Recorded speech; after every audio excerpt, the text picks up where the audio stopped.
The wrong number. The shrill ring of my phone cut through the silence of my apartment, startling me awake. Rain pattered against my bedroom window, the sound blending with the distant wail of sirens that never seemed to stop in this part of the city. I fumbled for my phone on the nightstand, my eyes still heavy with sleep, the screen's harsh light momentarily blinding me in the darkness. Hello? My voice was raspy, thick with exhaustion. 3 consecutive night shifts at the hospital had left me drained, my body begging for the uninterrupted sleep that constantly eluded me. Silence answered me, followed by the soft sound of breathing. I checked the time. 2:37 a.m. Hello? I repeated, irritation seeping into my voice. If this is a prank call, it's not funny. Where is it? The voice that finally responded was deep, controlled, with an edge that instantly sent a chill down my spine. There was authority in those 3 simple words, a command rather than a question. I think you have the wrong number, I said, sitting up in bed, suddenly more alert. Don't play games with me. The voice dropped lower, each word pronounced with deliberate precision. You were supposed to deliver it an hour ago. Where is it? My heart raced as confusion clouded my mind. Sir, I honestly don't know what you're talking about. You've called the wrong person. My name is Ellie Morgan. I'm a nurse at Mercy General, and I was asleep until your call. The silence that followed felt like it stretched for an eternity. I could still hear his breathing, measured and calm, a stark contrast to my own shallow, rapid breaths. Describe yourself. The abrupt demand caught me off guard. What? No, I'm hanging up now. Describe yourself, or I'll find you and see for myself. The threat wasn't delivered with raised volume or obvious menace. It was the certainty in his tone that made my blood run cold. This is ridiculous. I swiped a hand through my tangled hair, trying to think clearly despite my exhaustion. I'm calling the police. A low, humorless chuckle came through the phone. By all means. Tell them Alessandro Russo would like a word. The name meant nothing to me, but something in the way he said it, as if I should recognize it, as if everyone should, made me hesitate. Look, I don't know who you are or what you want, but dark hair or light? I blinked, thrown by the interruption. What? Your hair, Ellie Morgan. Is it dark or light? I shouldn't have answered. Every instinct screamed at me to hang up, to block this number, to forget this bizarre middle-of-the-night conversation. Instead, bewildered and still half asleep, I said, dark, brown. Look, please stop. Eye color? This is harassment. Eye color. Not a question anymore. Green. The word escaped before I could stop it. Please, just leave me alone. I heard muffled voices in the background, as if he'd covered the phone to speak to someone else. When he returned, his voice had changed. Softer, almost thoughtful. You truly have no idea who I am or what I'm talking about, do you? Relief flooded through me. No, I don't. This is a wrong number. I'm sorry if you're looking for someone else, but I can't help you. Another pause. Interesting. The word lingered between us, loaded with meaning I couldn't decipher. I apologize for disturbing your sleep, Ellie Morgan, nurse at Mercy General. Sleep well. The call ended, and I sat motionless in my bed, clutching my phone, staring at the darkened screen. Outside, the rain intensified, drumming against the window in an erratic rhythm that matched my heartbeat. I tried to convince myself it was nothing, a wrong number, a misunderstanding, something I'd laugh about tomorrow. But I couldn't shake the feeling that somehow, in answering that call, I'd made a terrible mistake. I dragged myself through my shift the next day, the strange call haunting the edges of my consciousness as I moved from patient to patient. Mercy General was understaffed as usual, the emergency room overflowing with the aftermath of a multi-car pileup on the freeway. By mid-afternoon, I'd nearly convinced myself the nocturnal conversation had been a dream, a product of my overtired mind. You look like hell warmed over, remarked Tracy, another nurse who'd been working at Mercy since before I was born. Her salt and pepper hair was pulled back in a severe bun, her eyes sharp as she assessed me over her reading glasses. Thanks for the vote of confidence, I mumbled, updating a patient chart at the nurse's station. 3 night shifts followed by a day shift will do that to you. Tracy snorted. When I was your age, I worked doubles for a week straight during the '99 flu epidemic. You kids have no stamina. I didn't bother arguing. Tracy's work ethic was legendary, as was her complete lack of sympathy for what she called millennial fragility. There's a delivery for you at reception, she said, handing me another chart. Bed 4 needs their dressing changed. A delivery? I didn't order anything. Tracy shrugged. Well, someone likes you enough to send flowers. Must be nice. Flowers? I hadn't dated anyone in over a year. Not since the disastrous relationship with Mark, a surgical resident who'd been seeing 3 other women simultaneously. My birthday wasn't for months, and my mother only sent practical gifts like socks or kitchen gadgets. Curiosity propelled me toward reception during my break. The bouquet waiting for me was massive, a dramatic arrangement of dark red roses and white lilies that must have cost a fortune. The receptionist, Dina, widened her eyes as I approached. Secret admirer? She asked, waggling her eyebrows. Must be a mistake, I said, looking for a card. No mistake. Guy who delivered it asked for Ellie Morgan specifically. Said to verify your ID before giving them to you. She handed me a small envelope tucked among the blooms. My fingers trembled slightly as I opened it, a sense of foreboding washing over me even before I read the neat, handwritten message inside. Wrong numbers sometimes lead to the right connections. Looking forward to making yours. The card had no contact information, no further explanation, just that cryptic message and an initial. Alessandro. It had to be from the man who'd called me last night. Who delivered these? I asked Dina, trying to keep my voice steady. Some delivery service I've never seen before. Guy in a suit. Looked expensive. She leaned forward, lowering her voice. Cute, too, in a scary kind of way. Built like a bouncer. Did he say anything else? Nope. Just waited while I checked you were on shift, then left. She studied my face. You okay, Ellie? You look like you've seen a ghost. I'm fine, just surprised. I forced a smile. Would you mind keeping these at reception until my shift ends? They're too big for the break room. As I walked back to the ER, my mind raced. How had he found out where I worked? I'd mentioned Mercy General during our brief conversation, but that didn't explain how he'd discovered my full name or shift schedule. The thought sent a chill through me despite the hospital's perpetually overheated corridors. For the rest of my shift, I found myself glancing over my shoulder, studying the faces of visitors more carefully than usual, jumping whenever someone called my name. By the time I clocked out at 8 p.m., my nerves were frayed. I debated leaving the flowers behind, but ultimately decided to take them. Something about abandoning them felt like it would be perceived as rejection. And though I couldn't explain why, that possibility frightened me more than accepting them. The hospital parking garage was dimly lit as always, despite numerous staff complaints about safety. I clutched my pepper spray keychain in one hand, the unwieldy flower arrangement in the other, and hurried toward my aging Honda Civic parked in the far corner of level 2. I was so focused on reaching my car that I almost missed it. The black Mercedes sedan parked 2 spaces away from mine, its engine running, windows tinted too dark to see inside. I slowed, alarm bells ringing in my head. That spot had been empty this morning. As I approached my car, the passenger door of the Mercedes opened. I froze. Flowers clutched to my chest like a shield, pepper spray raised. A man stepped out, tall and imposing in a perfectly tailored charcoal suit. His movements were fluid, unhurried, as he straightened and turned to face me. Dark hair, styled impeccably. Strong jawline, clean-shaven. And eyes, dark, penetrating eyes that seemed to look right through me.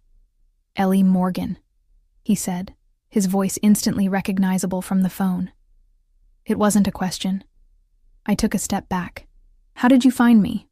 A slight smile played at the corners of his mouth, though it didn't reach his eyes. Finding people is rarely difficult with the right resources. What do you want? To apologize properly for disturbing your sleep, and to satisfy my curiosity. He leaned against the car, hands in his pockets, the picture of casual confidence.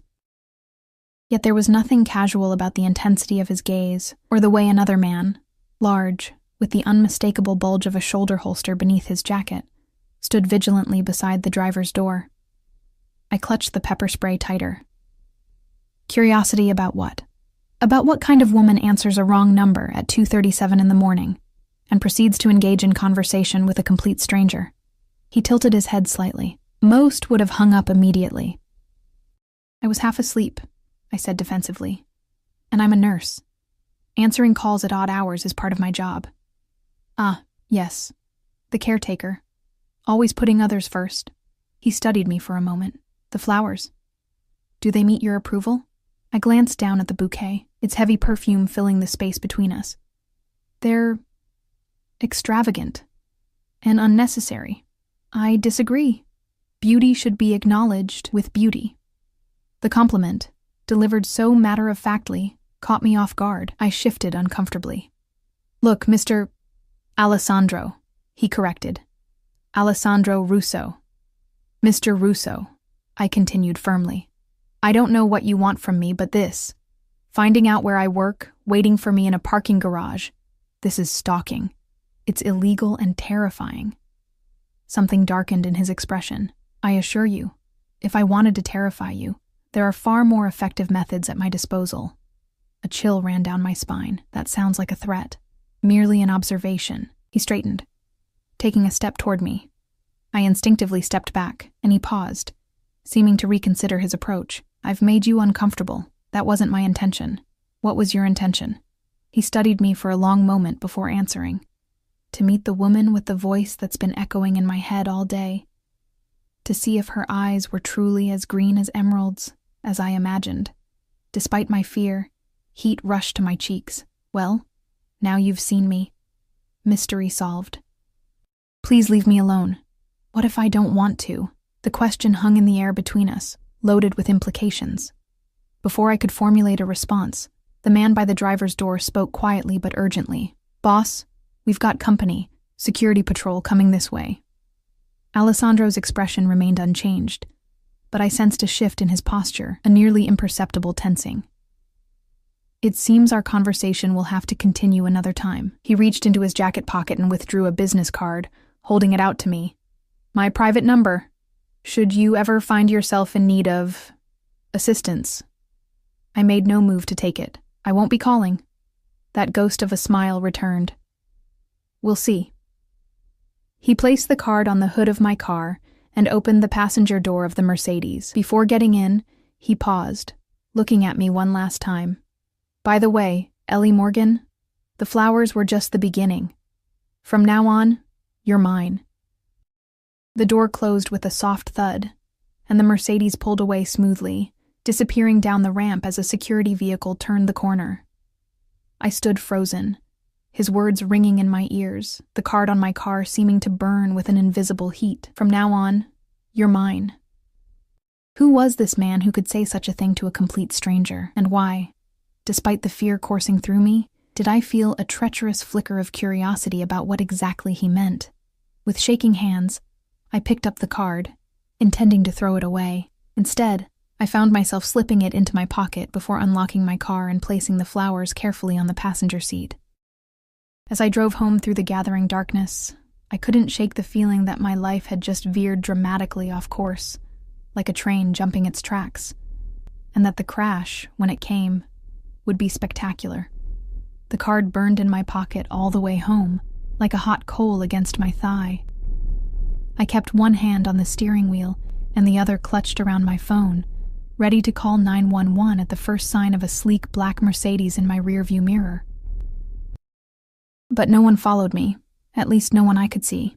My apartment building was a far cry from luxury, a converted textile factory from the 1940s with exposed brick walls, drafty windows, and pipes that groaned like tormented ghosts.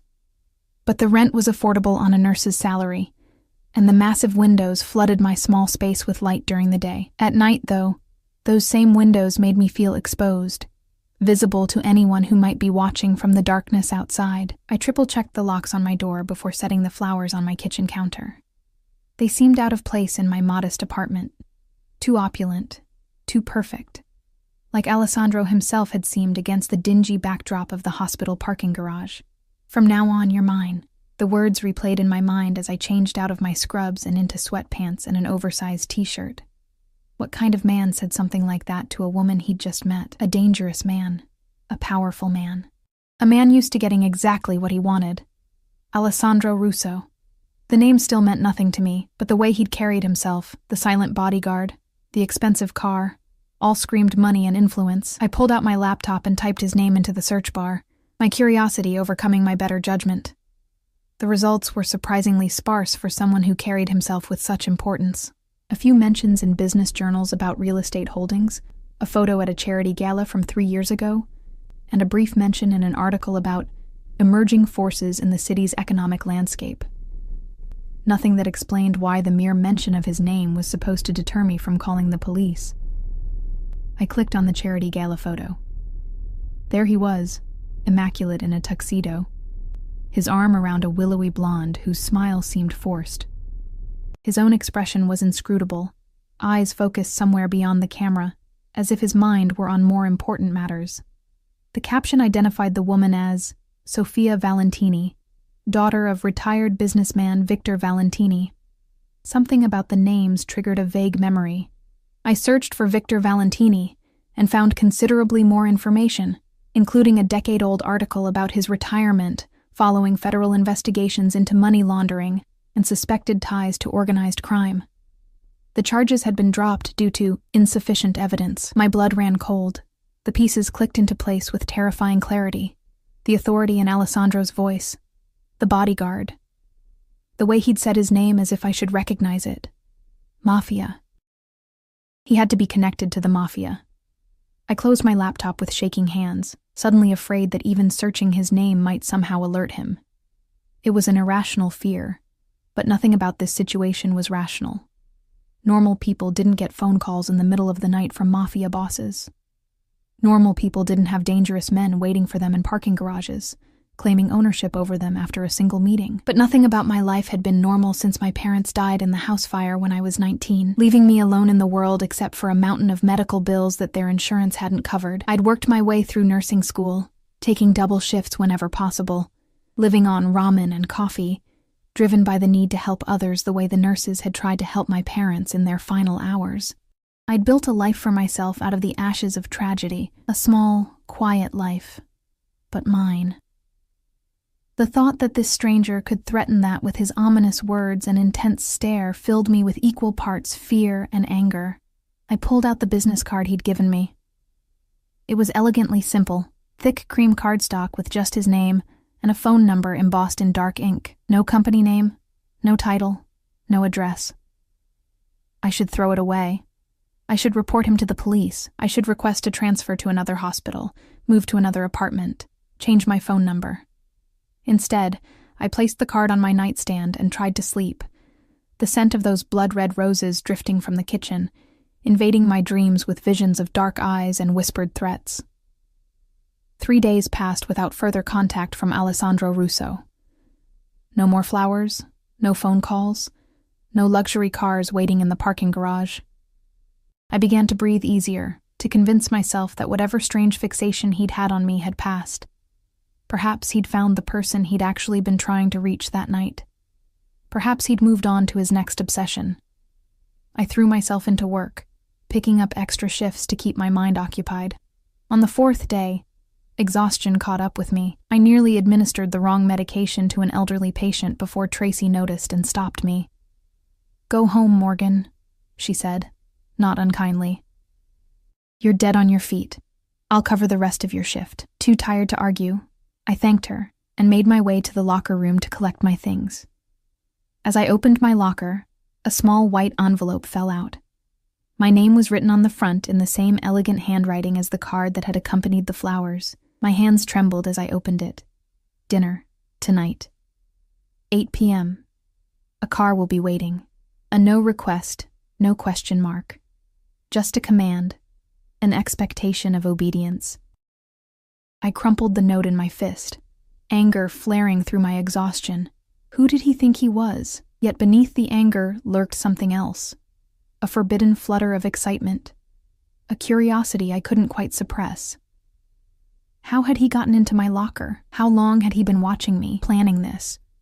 I pushed the thought aside and tossed the crumpled note into the trash. I wasn't going to dinner with a man who thought he could simply command my presence. I wasn't going anywhere near Alessandro Russo ever again. By the time I reached my apartment, a thunderstorm had rolled in, matching my turbulent mood. I stepped into the shower, letting the hot water wash away the hospital smell and the tension in my shoulders. As steam filled the bathroom, I closed my eyes and tried to empty my mind. Instead, I found myself remembering the intensity in Alessandro's gaze, the quiet confidence in his voice when he'd said, "From now on, you're mine." Not a request or a hope, but a statement of fact, as if he'd glimpsed our future and was simply informing me of what he already knew to be true. I shut off the water with an angry twist and wrapped myself in a towel, irritated by my own traitorous thoughts. I was not some naive heroine in a romance novel, seduced by danger and dark promises. I was a practical woman who had survived too much to risk everything for a momentary thrill. As I dressed in my most comfortable pajamas, I glanced at the clock. 7:43 p.m.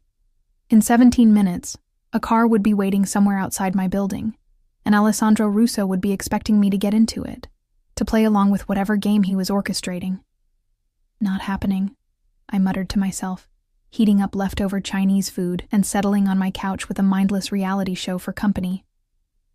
At exactly 8:00 p.m., my phone rang. Unknown number. I let it go to voicemail. It rang again immediately after. Again, I ignored it. The third time I answered, my patience evaporating. "Stop calling me. The car is waiting, Ellie." His voice was calm, unperturbed by my hostility. "I'm not coming." "Yes, you are." Again that certainty, that absolute confidence. "I don't respond well to commands, Mr. Russo." "Alessandro," he corrected. "And it wasn't a command. It was an expectation. Well, your expectations are about to be severely disappointed." I stabbed at a piece of sweet and sour chicken with my fork. "I'm in my pajamas, eating takeout, and I have no intention of going anywhere with you." There was a pause, and I thought I detected a hint of amusement in his voice when he spoke again. "What kind of takeout?" The question was so unexpected that I answered truthfully. "Chinese. From Golden Dragon on 9th. Their dumplings are atrocious. The chef doesn't use enough ginger."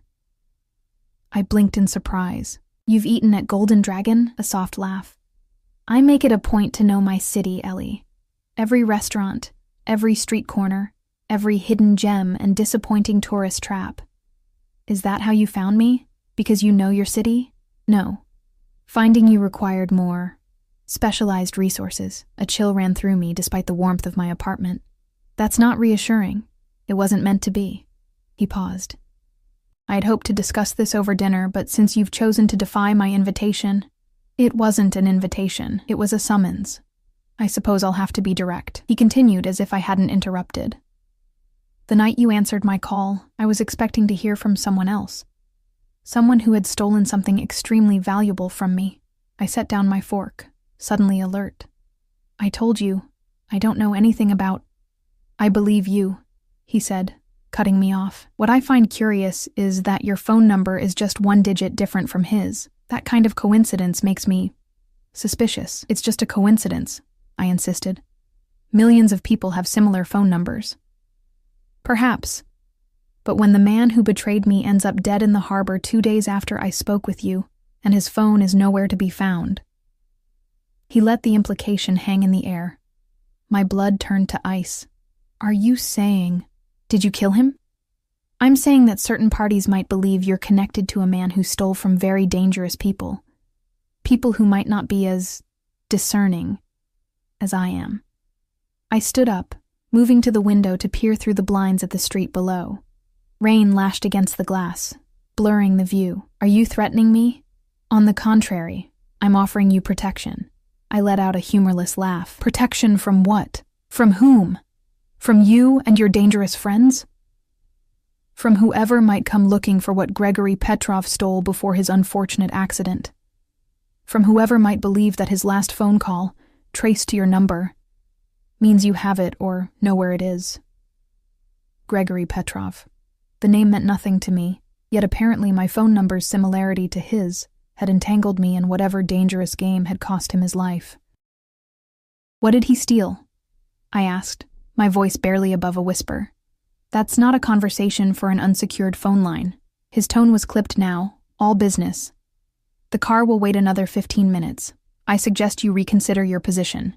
The line went dead before I could respond. I stood frozen by the window, the implications of his words sinking in.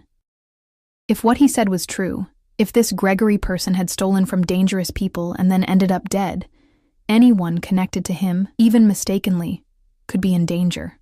But if Alessandro was involved in his death, wasn't he one of those dangerous people? How could I trust him to protect me from a threat he might have created? I peered through the blinds again, scanning the street until I spotted it. A black car idling at the curb, wipers moving rhythmically against the downpour.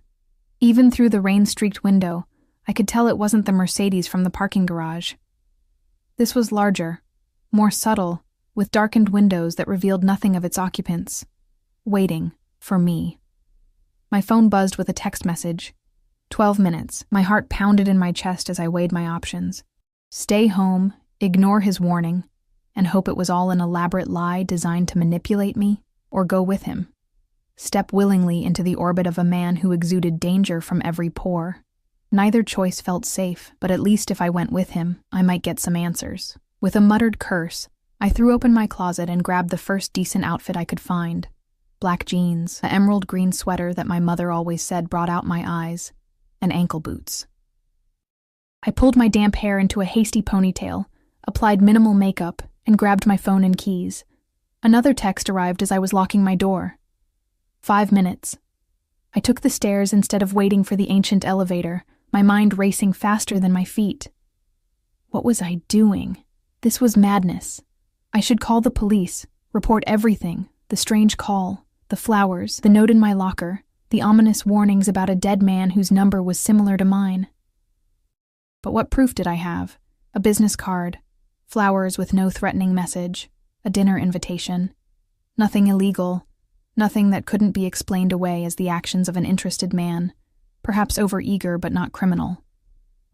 And if Alessandro Russo was what I suspected, a man with connections to organized crime, would the police even be able to protect me, or would involving them only put me in more danger? I pushed through the lobby doors and into the rain, pulling my jacket tight around me.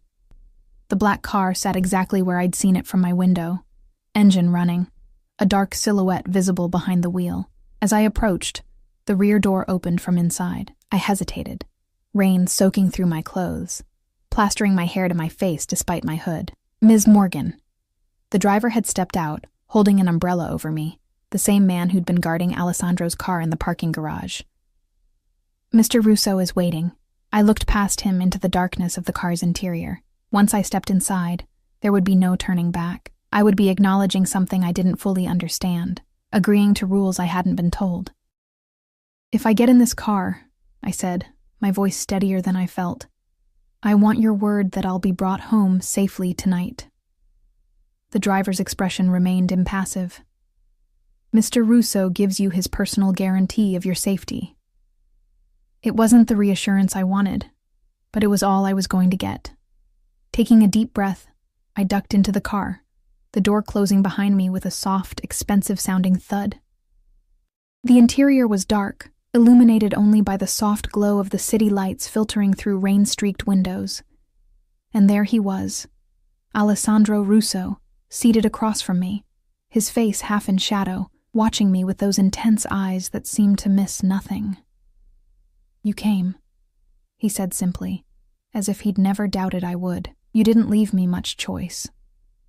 I tried to keep my voice level, to hide the trembling of my hands by clasping them tightly in my lap. His lips curved into that same ghost of a smile I'd seen in the parking garage. "There's always a choice, Ellie. You've just made your first one." The car pulled away from the curb, carrying me into the rainy night and deeper into Alessandro Russo's world. I couldn't shake the feeling that I'd just stepped into a beautiful, gilded cage, and that the man sitting across from me held the only key. The car glided through rain-slicked streets, the silence inside broken only by the rhythmic sweep of wipers against glass. Alessandro watched me with unsettling intensity, as if cataloging every detail of my appearance. I fought the urge to fidget under his gaze. "You look different with your hair up," he finally said. I touched my hasty ponytail self-consciously. I had 5 minutes to get ready. It wasn't a criticism. His eyes lingered on my exposed neck before returning to my face. "Green suits you. Brings out your eyes as I suspected it would." The compliment made me uncomfortable, not because it was unwelcome, but because of how it made something flutter in my chest despite my fear. I changed the subject abruptly. "Where are we going?" "Somewhere private, somewhere safe." "Those aren't always the same thing," I pointed out. A smile played at the corners of his mouth. "Perceptive. But in this case they are." The car turned onto the highway, heading toward the wealthier northern suburbs. Rain hammered against the roof, creating a cocoon of sound that made this strange journey feel even more surreal. "Tell me about Gregory Petrov," I said, determined to keep the conversation on the reason I was here. "You said he stole something from you." Alessandro's expression hardened, not from me specifically, from an associate. But the distinction is irrelevant now. "Because he's dead." "Yes." The bluntness of his answer chilled me. "Did you kill him?" "Would it matter if I did?" "Of course it would matter," I exclaimed, anger momentarily overriding my fear. "I'm sitting in a car with you. I deserve to know if you're a murderer." He studied me for a long moment, his face unreadable in the shifting shadows. "I didn't kill Gregory Petrov. But I can't say I mourned his passing. What did he steal that was so important?" "Information. The kind that could destroy lives." "Blackmail material?" "Of a sort." He reached into an interior compartment and withdrew a crystal decanter and 2 glasses. "Drink?" I shook my head. "I want to keep my wits about me." That ghost of a smile appeared again. "Smart girl." "I'm not a girl. I'm 30 years old." "A woman, then." He poured himself a measure of amber liquid. "A beautiful, intelligent woman who answers wrong numbers in the middle of the night and walks into danger with her eyes wide open." "I didn't walk into danger. I was dragged into it by your phone call." He took a slow sip of his drink. "Fate has interesting ways of bringing people together. This isn't fate. This is a mistake. A coincidence of phone numbers. I don't believe in coincidences, Ellie." The way he said my name sent an involuntary shiver down my spine. Everything happens for a reason. I looked out the window, trying to determine where we were. The city lights had fallen away, replaced by the darkness of what appeared to be a wooded area. Unease crept up my spine. "You said we were going somewhere safe." "We are." He nodded toward the windshield, where massive wrought iron gates were swinging open to admit our vehicle. Beyond the gates stretched a long, winding driveway, flanked by perfectly manicured trees. At the end stood a mansion that looked like something out of a Gothic novel. All stone and angles, windows glowing with warm light against the stormy night. "This is your house?" I asked, unable to keep the awe from my voice. "One of them." The car stopped under a covered portico. Before the driver could open my door, Alessandro was there, offering his hand. I hesitated before taking it, startled by the warmth of his skin against mine, by the strength in his fingers as they closed around my hand. The main entrance was guarded by 2 men in dark suits, who nodded respectfully as Alessandro led me inside. The foyer was cavernous, with a sweeping staircase and marble floors that echoed with our footsteps. Art that looked museum-worthy adorned the walls, and a crystal chandelier cast rainbows across the space. "This way," Alessandro said, guiding me with a light touch at the small of my back that burned through the fabric of my sweater. We passed through several rooms, each more opulent than the last, until we reached what appeared to be a study. A fire crackled in a massive stone fireplace, casting dancing shadows across leather-bound books that lined the walls. 2 wingback chairs faced the hearth, a small table between them set with a silver tray. "Please, sit." Alessandro gestured to one of the chairs. "Are you hungry? I imagine your Chinese takeout was interrupted." As if on cue, my stomach growled. I hadn't eaten more than a few bites before his call.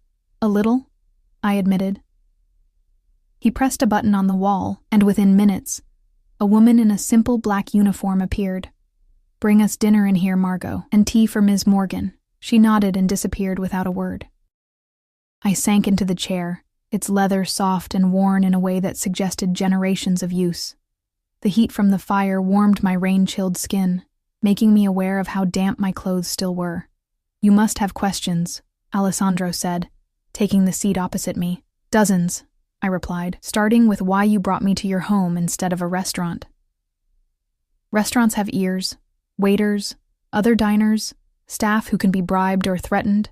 He steepled his fingers. "What we need to discuss requires absolute privacy. And what exactly do we need to discuss?" His dark eyes reflected the firelight. "Your safety, and what it will cost." A chill ran through me despite the warmth of the room. Cost? Everything has a price, Ellie. Protection most of all. The woman, Margot, returned with a tray laden with covered dishes, which she arranged on the table between us. She poured tea into a delicate porcelain cup for me and whiskey into a crystal tumbler for Alessandro before departing as silently as she'd arrived. I lifted the silver cover from my plate to find a perfectly seared steak, roasted vegetables, and potatoes arranged with the precision of fine dining. Steam rose from the food, carrying mouth-watering aromas that reminded me how hungry I truly was. "Eat," Alessandro said, uncovering his own identical meal. "We'll talk after."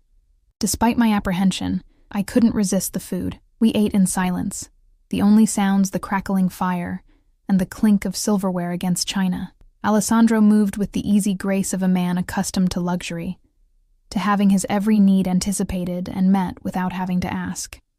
When we'd finished, Margot reappeared to clear the dishes, leaving fresh tea and whiskey in her wake. Only when the door closed behind her did Alessandro speak again.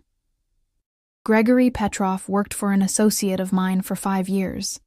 He had access to sensitive information, client lists, financial records, evidence of certain transactions that would interest the authorities." He swirled the amber liquid in his glass. 3 weeks ago, he disappeared, along with a hard drive containing all of this information. And this associate is someone who prefers to remain nameless, someone who trusted Petrov and was betrayed. "Someone in the Mafia," I said bluntly. "Like you." Alessandro's expression didn't change. "You've been doing research. Enough to know that the name Valentini is connected to organized crime, and that you were photographed with Sofia Valentini, Victor's daughter, my ex-fiancé." He took a sip of his whiskey. "Our engagement ended 2 years ago." This new information took me by surprise. I didn't realize that I was capable of normal human relationships. There was a hint of bitterness in his tone. "I assure you, I am, or was. Sofia decided the life I could offer wasn't worth the complications that came with it." I studied his face, trying to reconcile the dangerous man who'd waited for me in a parking garage with someone who had experienced heartbreak. "I'm sorry." "Don't be. It was for the best." He set down his glass. "But we're not here to discuss my past relationships. No, we're here because a dead man had a phone number similar to mine, and now you think I'm in danger. I know you're in danger." The certainty in his voice sent a chill through me. 2 days ago, someone broke into Petrov's apartment. It had already been searched by my people, but whoever came after found something we missed. A piece of paper with your phone number written on it.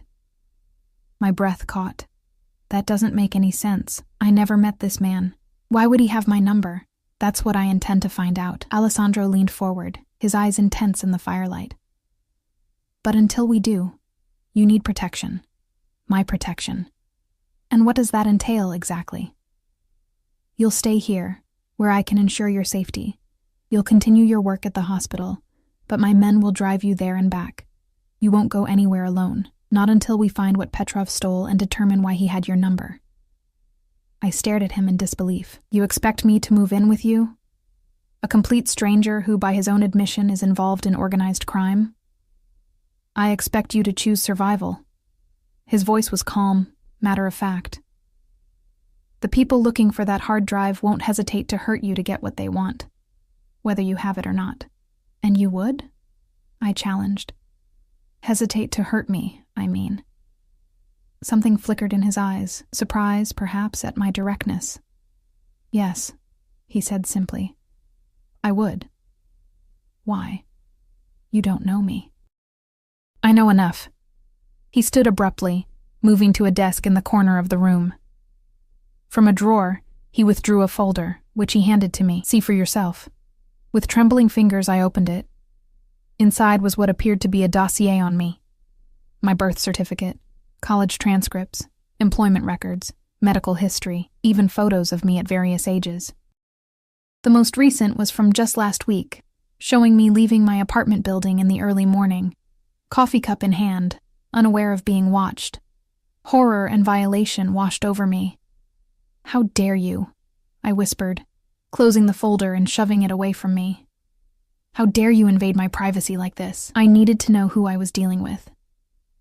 He reclaimed the folder, returning it to the desk, and I found someone remarkable. A woman who lost her parents in a tragic fire at 19, who worked her way through nursing school despite crippling debt, who chose a profession dedicated to helping others. Each word was like a physical blow, a reminder of how completely this stranger had invaded my life. Stop it.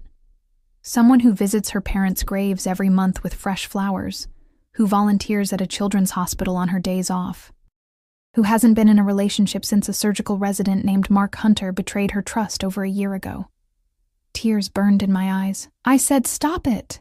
To my surprise, he did. He returned to his chair, giving me space to collect myself. When he spoke again, his voice was quieter.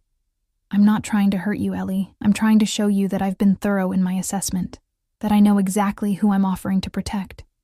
I wiped angrily at a tear that had escaped. "And what's the price for this protection? You said everything has a cost." "Yes." He studied me over the rim of his glass. "The cost is your trust, your complete and total trust in me." I let out a humorless laugh.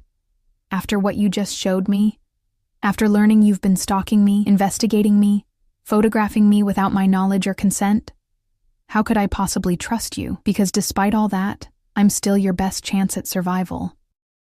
He set down his glass with deliberate care. "And because I'm the only one who knows why Gregory Petrov had your number." My heart skipped a beat. "You said you didn't know." I said I intended to find out. There's a difference. He reached into his jacket pocket and withdrew a small photo, which he placed on the table between us. "Do you recognize this man?" I picked up the photo, studying the face of a middle-aged man with thinning hair and sharp features. Something about him seemed vaguely familiar, but I couldn't place him. "I'm not sure. Maybe. He could have been a patient at some point. His name is Richard Dawson. He was your father's business partner before the fire." The photo slipped from my suddenly numb fingers. "What?" "No, my father was an accountant. He worked for a firm downtown. He didn't have a business partner." Alessandro's expression remained impassive. "Your father, James Morgan, was indeed an accountant. But he also had a side business laundering money for certain organizations. Richard Dawson was his contact." The room seemed to tilt around me. "That's not possible. My father was a good man. He would never—" "People are rarely as simple as we need them to be, especially parents." There was something like sympathy in his voice now. "Your father got in over his head. When he tried to get out, to go to the authorities. The fire," I whispered, the implication hitting me like a physical blow. "Are you saying the fire wasn't an accident?" Alessandro's silence was answer enough. The world as I had known it shattered around me, reconstructing itself into something darker, more sinister. All these years, I'd believed my parents had died in a tragic accident. Faulty wiring, the investigators had said. An old house with outdated electrical systems. Bad luck. "No," I said, standing so quickly that my chair scraped against the wooden floor. "No, I don't believe you. This is some kind of sick manipulation. You're making this up to control me. I have no reason to lie to you, Ellie." He remained seated, watching me with those dark, inscrutable eyes. "And every reason to tell you the truth. Gregory Petrov worked for Richard Dawson. The hard drive he stole contains evidence of decades of financial crimes, including the money transfers to the man who set the fire that killed your parents." My legs gave out beneath me, and I sank back into the chair. "Why would he have my number? Because you're the daughter of James Morgan. Because someone, possibly Dawson himself, might believe that your father told you something before he died, something that could lead to the missing hard drive." But he didn't, I said, my voice breaking. The last thing my father said to me was, "Good night, sweetheart," when I left for my evening class. There were no secrets, no hidden messages. Perhaps not consciously, but you might know something without realizing its significance. Alessandro leaned forward, his gaze intense. Think, Ellie. Did your father ever mention names? Places? Did he give you anything to keep safe? I shook my head, struggling to process this tsunami of revelations. No, nothing like that. He was just Dad. He helped me with my homework. He took me fishing on Sundays. My voice trailed off as a memory surfaced, something I hadn't thought about in years. Alessandro noticed my hesitation immediately. What is it? Nothing important. Just a few weeks before the fire, he gave me a necklace for my 19th birthday. A locket. He said it had belonged to my grandmother, but I'd never seen my mother wear it, which seemed strange. I touched my throat, remembering. I lost it in the aftermath of the fire. With everything else happening, the funerals, the medical bills, trying to figure out how to survive, a missing necklace didn't seem important. What did it look like? Silver, oval-shaped, with a filigree pattern on the front. Inside was a tiny picture of my parents on their wedding day. I frowned, trying to remember details. The clasp was broken. Dad said he'd get it fixed, but then... Alessandro stood abruptly. We need to find that locket. I told you it was lost after the fire. Everything was chaos. I moved 3 times in the following year, trying to find affordable housing while staying in school. It could be anywhere. Or it could be exactly where someone put it for safekeeping. He crossed to a telephone on the desk, pressed a button, and spoke rapidly in Italian. I caught the word locket amidst the flow of unfamiliar syllables. When he hung up, he turned back to me, a new urgency in his movements. My men will begin searching immediately. In the meantime, you need to stay here, where I can protect you. The enormity of the situation pressed down on me. If what Alessandro said was true, if my father had been involved in money laundering, if his death hadn't been an accident, if this missing hard drive contained proof, then I was indeed in danger. But trusting this man, moving into his home, placing myself completely under his control. I need time to think, I said, rising from the chair on unsteady legs. This is too much to process all at once. Time is the one luxury we don't have. Alessandro moved closer, close enough that I could smell his cologne. Something subtle and expensive with notes of sandalwood and amber. Whoever is looking for that hard drive now knows about you. They've already connected you to Petrov through your phone number. It's only a matter of time before they find you. How do I know you're not one of them? That this isn't some elaborate scheme to use me to find this mysterious locket that may or may not contain something valuable? His jaw tightened. You don't. That's the price I mentioned. Trust. You have to decide right now whether to trust me or not. That's not fair, I whispered, tears threatening again. You've had weeks to investigate me, to learn everything about me. I've known you for less than a week. Life isn't fair, Ellie. He reached out, gently brushing a tear from my cheek with his thumb. The simple touch sent electricity through me, confusing and unwelcome. If it were, your parents would still be alive, and we would never have met. I pulled away from his touch, needing space to think clearly. If I stay here, I need guarantees. I keep my job. I come and go as I please, with your security if necessary. And I want my own space, my privacy. All reasonable requests, he nodded. Though I must insist on approving your movements in advance, for security purposes. And when this is over, when you find what you're looking for, I get my life back, completely. You disappear from it as if you never existed. Something flickered in his eyes then, a darkness, a possessiveness that made my breath catch. Is that truly what you want? Before I could answer, the study door burst open. The driver who had brought us here rushed in, his normally impassive face tight with urgency. Boss, he said, his eyes flicking to me and then back to Alessandro. We have a situation. Your apartment in the city, it's been compromised. Alessandro's entire demeanor changed in an instant, a predatory stillness coming over him. Explain. The security system was disabled 7 minutes ago. Team 2 responded and found signs of forced entry. The place has been torn apart. Casualties? None of ours. There's a body. Male, approximately 35, single gunshot wound to the head. Not one of the usual players. ID says Robert Collins, but we're checking if it's legitimate. The name meant nothing to me, but Alessandro's expression darkened further. Facial recognition? Running now. Preliminary results suggest a connection to the Kazan group. Alessandro swore under his breath in what sounded like Italian. Lock down the estate. Double the perimeter guards. No one enters or leaves without my direct authorization.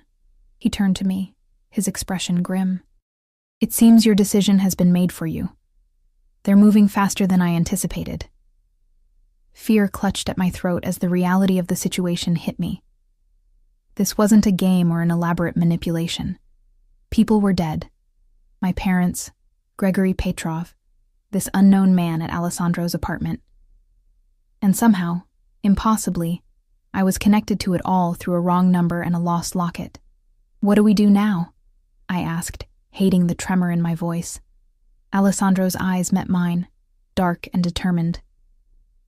We find that locket before they do, and I keep you alive, no matter what it takes.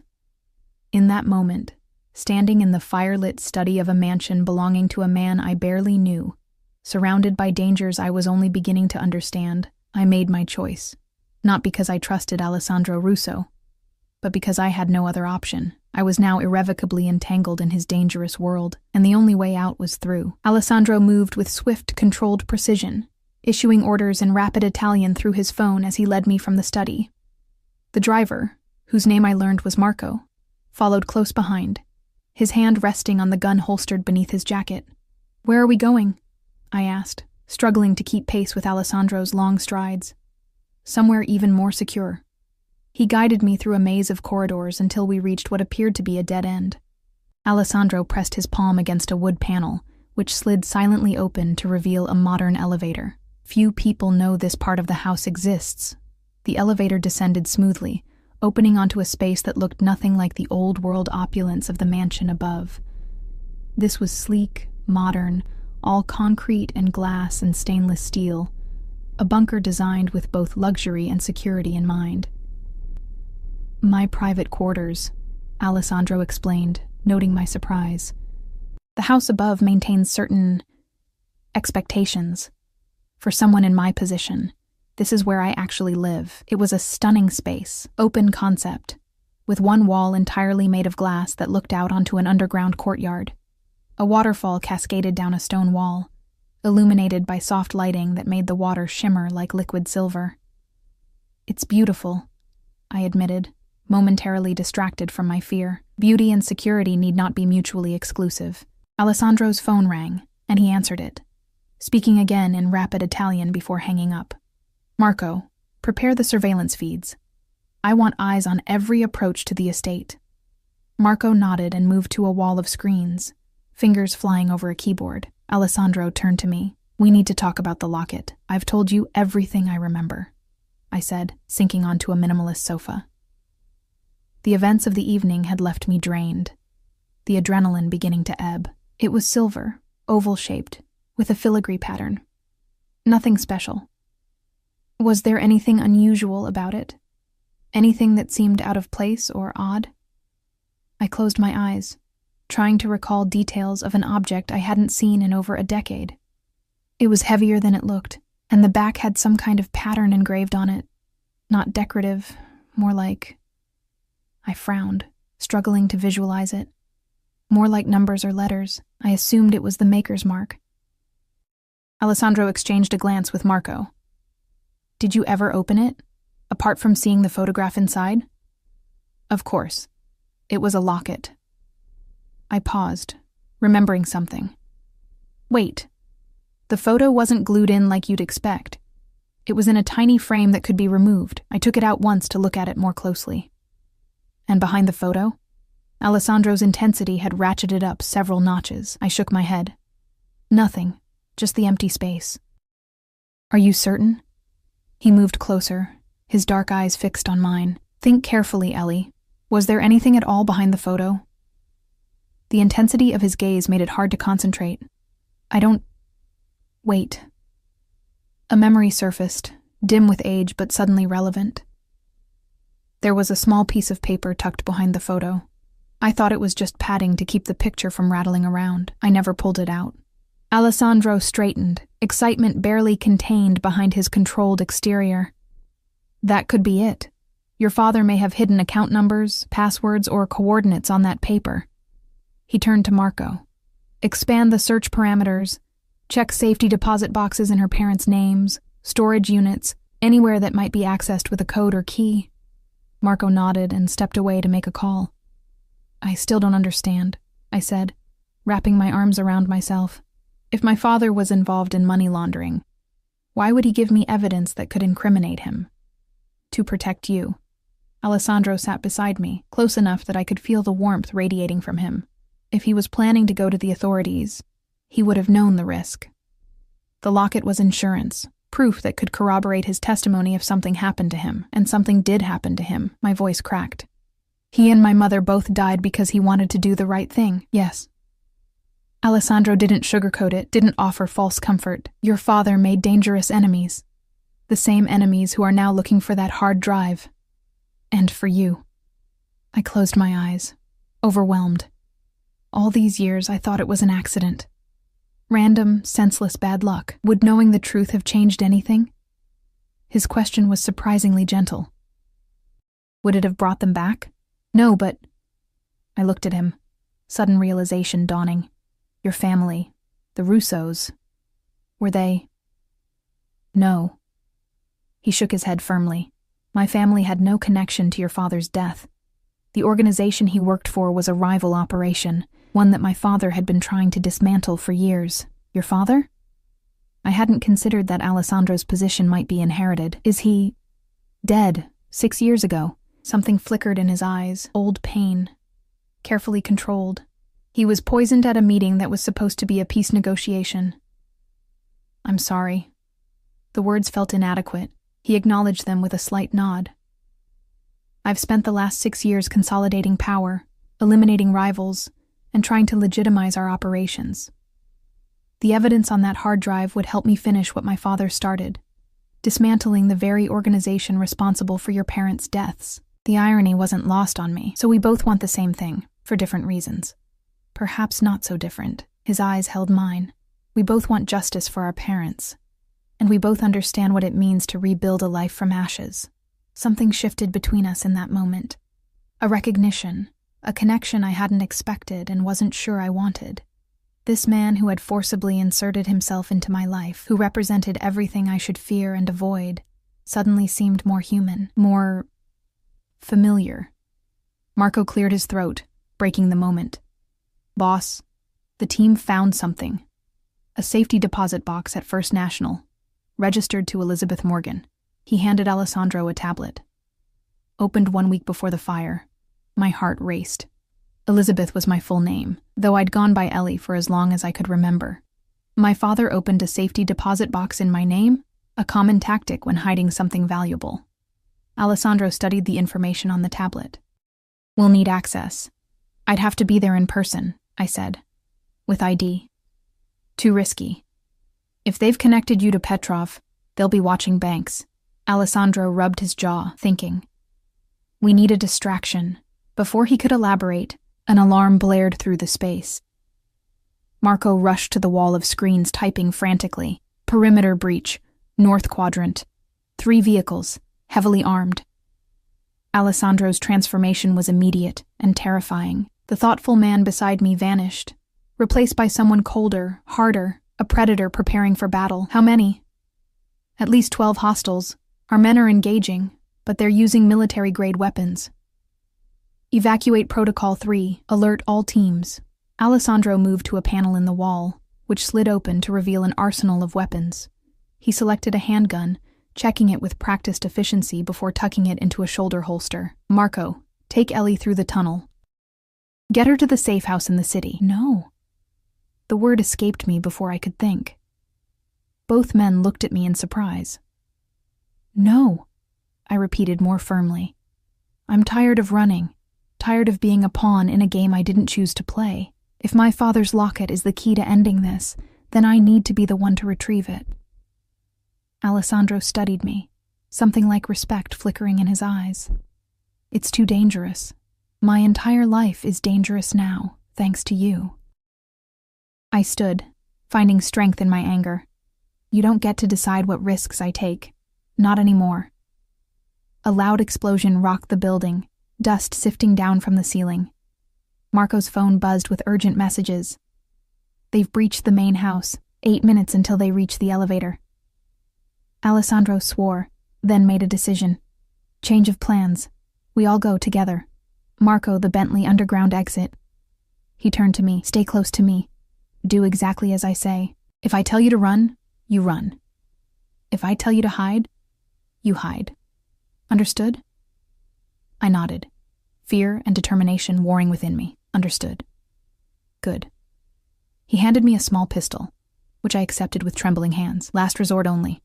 Safety's on. Trigger requires firm pressure. The next few minutes passed in a blur. We moved through another hidden door into a garage housing several luxury vehicles. Marco brought a dark Bentley to life, while Alessandro guided me into the back seat, sliding in beside me. The garage door opened onto a tunnel, dimly lit and sloping upward. The tunnel exits 3 miles from the estate, Alessandro explained, as Marco accelerated. We'll have a head start, but not much of one. Once they realize we've escaped, they'll come after us. Who are they? I asked, gripping the door handle as Marco took a curve at alarming speed. Kazan's men. He was Dawson's superior, the one who ultimately ordered your parents' deaths. Alessandro's phone buzzed with updates. They've reached the bunker. They know we're gone. The tunnel seemed endless, the Bentley's headlights illuminating only a short distance ahead in the darkness. My mind raced, trying to process everything that had happened in the past few hours. My entire understanding of my life, my parents, had been upended. And now I was fleeing armed attackers in the company of a Mafia boss who, despite everything, seemed determined to protect me. Finally, the tunnel ended, opening onto a deserted rural road. Marco extinguished the headlights, navigating by moonlight until we reached a main highway. Only then did he turn them back on, merging seamlessly with the sparse late-night traffic. Where are we going? I asked. The bank first, Alessandro decided. They won't expect us to go there directly. They'll assume we're running, not advancing. It's nearly midnight, I pointed out. The bank won't be open. Alessandro's smile held no humor. For me, it will be. True to his word, when we arrived at the First National Bank downtown, a nervous-looking man in a rumpled suit was waiting by the service entrance. He led us quickly through dark corridors to the vault area, his eyes darting everywhere except at Alessandro's face. Box 1374, as requested, Mr. Russo. He fumbled with keys, unlocking a security gate. I'll give you privacy. Stay within earshot, Alessandro instructed. We won't be long. The man nodded and retreated to a discreet distance. Alessandro turned to me. It will require your ID and signature. I handed over my driver's license, trying to ignore how surreal this midnight bank visit felt. Minutes later, a large safety deposit box sat on a private table. My hand shook as I opened it. Inside was a single item, a small velvet pouch. I tipped its contents onto the table, and there it was. The silver locket, exactly as I remembered it. Oval-shaped, with delicate filigree work on the front, and what I now recognized as numbers engraved on the back. Coordinates, Alessandro murmured, examining the back. And what appears to be a date. With trembling fingers, I opened the locket. The small photograph of my parents was still there, as vibrant as the day it was taken. I carefully removed the tiny frame, revealing a folded piece of paper behind it. Alessandro watched intently as I unfolded it. The paper contained a string of letters and numbers, written in my father's distinctive handwriting, followed by a brief message. For Ellie. If you're reading this, I failed. The evidence is where we caught your first fish. Trust no one. I'm sorry. I love you, Dad. Tears blurred my vision. Alessandro gently took the paper, studying the code. This could be an account number, possibly offshore. And the message. Do you know what it means? Where you caught your first fish. Through my tears, I nodded. Lake Sherwood. We had a small cabin there when I was a child. It's been years since I've been back. That's our next destination. Alessandro carefully refolded the paper and handed it back to me. Keep it safe. I tucked it into my pocket, along with the locket, which I fastened around my neck. Its weight felt both foreign and familiar, a tangible connection to my father and the secrets he'd tried to protect me from. As we left the bank, Marco tensed, his hand moving to his weapon. "Boss, we've got a tail. Black SUV, 2 cars back." Alessandro's reaction was immediate. "Change of plans. Marco, head for the docks. We'll take the boat to the lake." He turned to me. "The cabin. How far is it from the water?" "Right on the shore," I said. "We had a private dock." "Good." His arm went around me protectively as we hurried back to the Bentley. "Stay down once we're in the car." The drive to the docks was a nightmare of squealing tires and sudden turns as Marco attempted to lose our pursuers. Alessandro remained outwardly calm, issuing directions to Marco and occasionally checking the weapons he had brought. I crouched on the floor of the back seat, the locket clutched in my hand, my father's final message repeating in my mind. Trust no one. Had he meant Alessandro? Was I making a fatal mistake by leading him to the cabin, to whatever my father had hidden there? But if not Alessandro, who could I trust? The people pursuing us had killed my parents, had killed Gregory Petrov, would kill me without hesitation if they caught me. At least Alessandro had shown a desire to keep me alive, even if his motives weren't entirely altruistic. The car screeched to a halt. "We're here," Alessandro announced. "Stay close." The docks were deserted at this hour, the boats moored there rocking gently in the light chop. Alessandro led us to a sleek yacht, unlocking it with a key from his pocket. "You own a yacht?" I couldn't keep the surprise from my voice. "Several," he replied, helping me aboard. "This one is the fastest." Marco took the helm while Alessandro secured the doors and windows. Within minutes, we were moving away from the dock, accelerating toward the open water. "Lake Sherwood is 30 miles north," I said, trying to orient myself. "We should be able to reach it in about—" The crack of gunfire interrupted me. A bullet shattered one of the yacht's windows, sending glass flying. Alessandro pushed me down, shielding me with his body. "They're behind us," Marco called. "Speedboat, closing fast. Can we outrun them?" Alessandro asked, still covering me. "Not in open water. Maybe in the Narrows, where we have the advantage of local knowledge." Alessandro's weight was both frightening and reassuring as he kept me protected. "Head for the Narrows. I'll deal with our guests." He shifted, allowing me to breathe but keeping me low. "Stay down, Ellie. Don't move from this spot." More gunfire erupted, bullets pinging off the yacht's exterior. Alessandro moved with surprising agility to a storage compartment, extracting what looked like a high-powered rifle. "Marco, cut the lights on my mark," he instructed, positioning himself by a window. 3, 2, 1, mark! The yacht plunged into darkness. Through the window, I could see the speedboat behind us, its spotlight sweeping the water, searching for us. Alessandro took aim, his breathing steady, controlled. The crack of his rifle was deafening in the enclosed space. Through the window, I saw the spotlight on the pursuing boat shatter. Alessandro fired twice more, and the speedboat's engine sputtered and died, leaving it drifting. "They're disabled," he announced, returning to me, "but we should assume they've called for backup. We need to reach the cabin quickly." Marco steered us through the Narrows, a winding channel between small islands, before the vast expanse of Lake Sherwood opened before us. Even in the darkness, the familiar shoreline sent a wave of memories washing over me. Summers spent swimming and fishing, my father teaching me to bait a hook, my mother calling us in for dinner from the cabin porch. "There." I pointed to a small private dock barely visible in the moonlight. "That's our cabin." Marco guided the yacht expertly to the dock. Alessandro helped me onto the weathered planks, his hand firm around mine. The cabin loomed ahead, dark and silent, unchanged in the decade since I'd last seen it. "Wait here," Alessandro instructed, drawing his gun. He approached the cabin cautiously, checking windows and doors before signaling that it was clear. The door creaked as I pushed it open, memories assaulting me with each step. The musty smell of disuse, the familiar silhouettes of furniture draped in dust covers, the stone fireplace where we'd roasted marshmallows on rainy days. "Where did you catch your first fish?" Alessandro asked, switching on a flashlight. Off the end of the dock, I replied. But he wouldn't have buried anything there. It's underwater. I moved through the cabin, trailing my fingers over dust-covered surfaces, searching for any sign of what my father might have meant. The small kitchen, the 2 bedrooms, the living area. Nothing seemed disturbed or unusual. Then I remembered. The boathouse. We kept the fishing gear there. That's where I caught my first fish.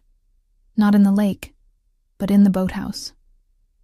I was practicing casting and accidentally hooked a mounted base on the wall. My father laughed for hours. Alessandro nodded to Marco, who took up a position by the front door, watchful. Together, Alessandro and I made our way to the small boathouse attached to the dock. The door was secured with a rusted padlock that Alessandro made quick work of. Inside, the air was thick with the smell of old wood and forgotten summers. Fishing rods stood in a corner, cobwebs connecting them like gossamer threads, and on the wall, exactly as I remembered, hung the mounted bass, my first accidental catch. There, I pointed, behind that fish. That has to be it. Alessandro lifted the heavy mount from its hook, revealing a small metal safe embedded in the wall. A combination lock secured it. The numbers on the locket, I realized, pulling it from my neck. They must be the combination. With trembling fingers, I dialed the sequence engraved on the back of the locket. The safe clicked open, revealing a waterproof case inside. I removed it, feeling the weight of whatever was contained within. Alessandro's flashlight illuminated the case as I opened it. Inside was a hard drive, sleek, black, unremarkable except for what it contained, and a sealed envelope with my name written on it in my father's handwriting.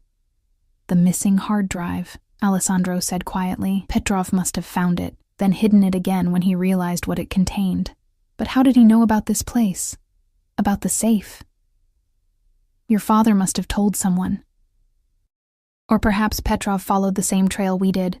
The locket, the safety deposit box, the message. I clutched the envelope, torn between the desire to read my father's last words to me and the fear of what they might contain. Before I could decide, Marco's urgent voice called from outside. "Boss, vehicles approaching, multiple headlights." Alessandro took the hard drive, securing it inside his jacket. "We need to go. Now." We hurried back to the yacht, the envelope clutched in my hand, the empty case left behind. Marco had already started the engines, the yacht thrumming with power against the dock. "Wait," I said as Alessandro prepared to cast off the lines. "There's another way. A service road through the woods connects to a highway about a mile from here. They'll expect us to leave by water." Alessandro assessed the situation quickly. "Marco, take the yacht. Lead them away from the lake, then double back to the secondary extraction point. We'll meet you there." Marco nodded, understanding the unspoken order to act as a decoy.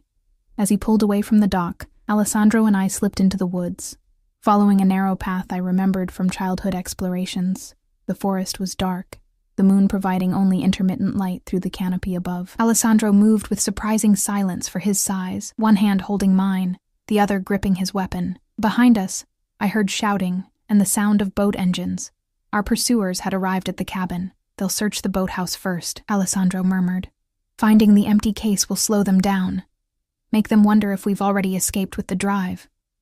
We continued through the woods, the path growing fainter as years of disuse had allowed nature to reclaim it. My lungs burned from exertion, fear driving me forward despite the protest of muscles unused to such activity. Finally, the trees thinned, revealing a narrow dirt road beyond. Alessandro paused, listening intently, before leading me onto it. "The highway should be that way," I pointed north, trying to orient myself in the darkness. Before we could move, headlights appeared in the distance, approaching rapidly along the dirt road. "Back!" Alessandro hissed, pulling me into the cover of the trees. We crouched behind a fallen log, watching as a black SUV rumbled past, headed toward the cabin. The vehicle bounced over the uneven ground, its occupants scanning the surrounding forest. "They're searching the perimeter," Alessandro whispered. "We need to keep moving."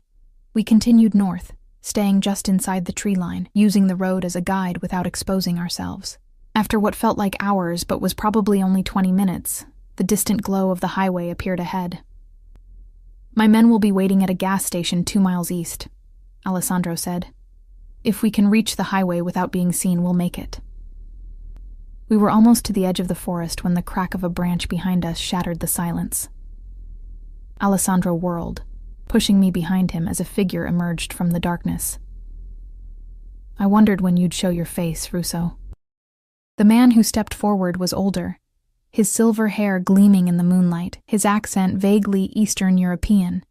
In his hand was a gun, pointed steadily at Alessandro's chest. Always the hero, aren't you? Just like your father. Kazan. Alessandro's voice was flat, devoid of emotion. I see you still prefer to let others do the dangerous work while you arrive for the glory. The older man smiled thinly. A leader delegates, something your father never understood. His gaze shifted to me, and this must be James Morgan's daughter. The resemblance is striking. I stiffened at the mention of my father's name, spoken by the man who had ordered his death. She knows nothing, Alessandro said. This is between you and me. On the contrary, she led you right to what I've been searching for. Kazan's smile vanished. The hard drive, Russo. Hand it over and perhaps I'll allow you both to live. We both know that's a lie, Alessandro replied calmly. The moment you have what you want, we're dead. Kazan shrugged. Then you have nothing to lose by cooperating, do you? My mind raced, desperately searching for a way out. Alessandro stood between me and Kazan, his body tense, but his voice controlled. I could feel the envelope from my father crumpling in my clenched fist. If I give you the drive, Alessandro said slowly, I want your word that she walks away. She disappears, lives her life, never to be bothered by you or your organization again. Alessandro, no, I whispered, horrified by his apparent willingness to sacrifice himself. He ignored me, keeping his attention focused on Kazan. Do we have a deal? Kazan seemed to consider it. You always were soft, Russo, like your father. Sentiment is a weakness in our business. He nodded. Very well. The girl walks away, you give me the drive. A fair exchange. Swear it, Alessandro demanded. Swear on your honor, what little you have. You question my honor? Kazan's face darkened. I swear it. Now the drive. Slowly, Alessandro reached inside his jacket, extracting the hard drive. He held it up, the small device catching the moonlight. Let her go first. Kazan gestured with his gun. Girl, start walking toward the highway. Don't look back. I remained frozen, unwilling to leave Alessandro to die. He turned slightly, his eyes meeting mine, filled with an emotion I couldn't name. Go, Ellie. Live your life. Remember what I told you that first night. From now on, you're mine. No matter what happens, no matter where you go, a part of you will always belong to me. As a part of me will always belong to you. The unexpected tenderness in his voice stunned me. This wasn't just about protection or the hard drive anymore. Somehow, in the chaos of the past few days, something had changed between us, a connection forged in danger and shared purpose. I won't leave you, I said firmly. How touching, Kazan sneered. But ultimately futile. The drive, Russo. Now, or I kill her first and take it from your corpse. With deliberate slowness, Alessandro extended his arm, the hard drive in his open palm. Kazan stepped forward to take it, his gun never wavering from its aim at Alessandro's chest. In that moment, several things happened at once. A distant sound, the thrum of helicopter rotors, grew rapidly louder. Kazan's attention shifted momentarily toward the noise, and Alessandro moved with explosive speed, knocking the gun aside as it discharged, the bullet whizzing harmlessly into the trees. The two men grappled, falling to the ground in a desperate struggle for the weapon. I stood paralyzed, the father's envelope still clutched in my hand, as the sounds of their fight filled the clearing. A second shot rang out. Both men went still. Alessandro! I rushed forward, terrified of what I would find. He rose from the ground, breathing heavily. A bloody gash across his cheekbone, but otherwise unharmed. At his feet lay Kazan, unmoving, a dark stain spreading across his chest. The helicopter was directly overhead now, a spotlight cutting through the darkness to illuminate the clearing. Alessandro took my hand, pulling me close as figures in tactical gear rappelled down, weapons at the ready. Boss. One of them acknowledged Alessandro with a nod. Perimeter secure. Marco made it to the extraction point. We have vehicles waiting on the highway. Alessandro kept his arm around me, his body still tense. Kazan. The operative checked the fallen man. Dead. A complex mix of emotions crossed Alessandro's face: satisfaction, regret, weariness. He looked down at the hard drive still clutched in his hand, then at me. "It's over," he said softly. "Or it can be, if that's what you want." I stared at him, struggling to process everything that had happened. "What do you mean?" "I made you a promise. When this was over, you could have your life back. I would disappear as if I never existed." His dark eyes held mine. "Is that still what you want?" Before I could answer, I remembered the envelope in my hand. My father's last words to me. With trembling fingers, I broke the seal and unfolded the letter inside, reading by the harsh light of the helicopter's spotlight. "My dearest Ellie, if you're reading this, then my attempts to make things right have failed. I've made terrible mistakes, trusted the wrong people, and now those mistakes threaten to destroy the only thing that truly matters to me, you. The evidence on the drive will expose Kazan and his entire organization, including Richard Dawson, my former partner. I was blind to what they were really doing until it was too late. When I discovered the truth, that they were using my accounting skills to launder money for human trafficking, drugs, and weapons, I knew I had to stop them. I've hidden the drive, where only you would think to look for it. Trust no one with this information except one man, Antonio Russo, or his son, Alessandro. The Russo family has been fighting Kazan for years. They are not saints, Ellie, but they have a code, a honor that Kazan lacks. Forgive me for the danger I've put you in. Forgive me for the lies. Know that everything I did out of love for you and your mother. Find Alessandro Russo. Trust him with your life, as I would have trusted his father with mine. I love you. Always. Dad." I looked up from the letter, tears streaming down my face, to find Alessandro watching me intently. "You knew," I said. "You knew my father trusted yours." He nodded slowly. "I suspected. When Petrov stole the drive and was found with your number, I hoped it meant what I thought it did, that your father had left instructions pointing to the Russo family. Why didn't you tell me? Would you have believed me? Would you have trusted a stranger claiming your father had allied himself with another crime family?" His voice was gentle. "I needed you to make your own choice, Ellie, to decide for yourself who to trust." I looked down at my father's letter, then at the man before me, dangerous, powerful, but also the man who had protected me, who had offered to sacrifice himself for me. The man my father had trusted. "What happens now?" I asked. "With the drive? With Kazan's organization?" "Now I finish what our fathers started." Alessandro's hand came up to touch my face gently. "With this evidence, I can dismantle Kazan's entire operation legally, through federal prosecutors who owe me favors. No violence, no more deaths. A clean end. And us? What happens to us?" The question hung between us, loaded with possibilities I hadn't allowed myself to consider until now. "That," Alessandro said softly, "is entirely up to you. I meant what I said before. You can walk away, return to your life, never see me again. Or, I prompted when he hesitated. "Or you can choose a different path. With me." His thumb brushed away a tear on my cheek. "I won't pretend it would be simple. My world is complicated, dangerous at times, but I would protect you with my life. And perhaps together, we could build something neither of our fathers managed to achieve, a legacy that honors their sacrifice without repeating their mistakes."